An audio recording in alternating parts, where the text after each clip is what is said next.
Yo mga idol, kumusta? Manrip mga sports, ito nga pala. Ating pag-usapan, breaking news. Jalen Johnson, matinding sinabi sa upunan ng Barangay Nibra at Bol nagsasalita tungkol sa pagkaka-injury. So matapos nagwawagi ang upunan ng Barangay Nibra laban sa upunan ng Ren Ocean Las Two Panthers, masasabing tagumpay nga ang nagawang panalo ng ating Barangay Nibra laban sa upunan ni Coach Shing. Pero muntikan pa rin na matalo ang Barangay Nibra kung hindi lang naubos ang time limit. Siguro magwawagi rin ang Ren Ocean Las Two Panthers. May dalawang panalo ang Barangay Nibra sa Best of 7 series. Talagang kontrolado pa rin ng ating Barangay Nibra ang series. May sinabi na nga rin ang nasabing import na si Jalen Johnson mga idol. Talagang hindi pa rin biro ang naging performance sa ating best import na si Justin Brownlee. Aminado pa rin ang nasabing import na malalakas pa rin kahit anong mangyari. Ito si Jalen Johnson mga idol. Tagumpay pa rin ang nagawang panalo laban ng ating Barangay Nibra sa Game 3. Sa wins din na nga rin ang pagharap sa Game 4 kung makakabawi na nga ba ang Ren Ocean Las Two Panthers. Kung sakaling may 4 na panalo na rin ng ating Barangay Nibra, talagang makakapasok na rin patungong finals. Ang sinabi na nga rin ito si Jalen Johnson mga idol, gagawin pa rin ang lahat para matalo pa rin ang malalakas na upunan ng Barangay Nibra. Kung titignan nating lahat, lamang na lamang ang Jinkings pagdating sa shooting, partikular sa ating best import na si Justin Brownlee.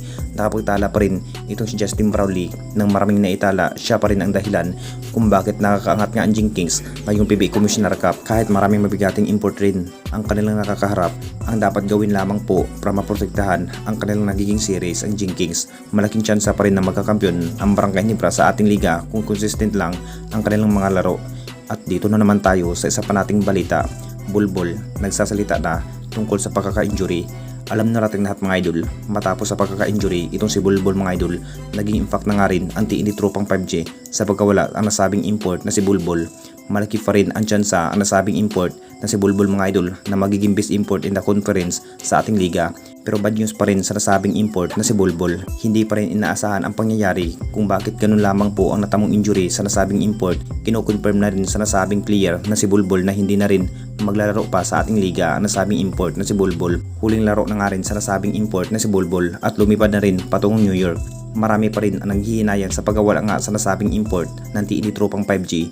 Aminado pa rin ang lahat na maganda ang pinagkitang hustle play itong si Bulbul at napapalakas ang kanilang kupunan ng TNT tropang 5G. May tsansa sana na magkakampiyon ang TNT tropang 5G kapag may Bulbul ang naging import. Lakas sana sa bidid area itong si Bulbul mga idol na may height advantage. Matinding pagsubok pa rin ang nakakaharap ng TNT tropang 5G. Pinagpatuloy pa rin itong si Coach Trace mga idol ang kanilang plano para matalo nga ang kupunan ng Meralco ngayong semis at makakapasok ang TNT tropang 5G sa finals.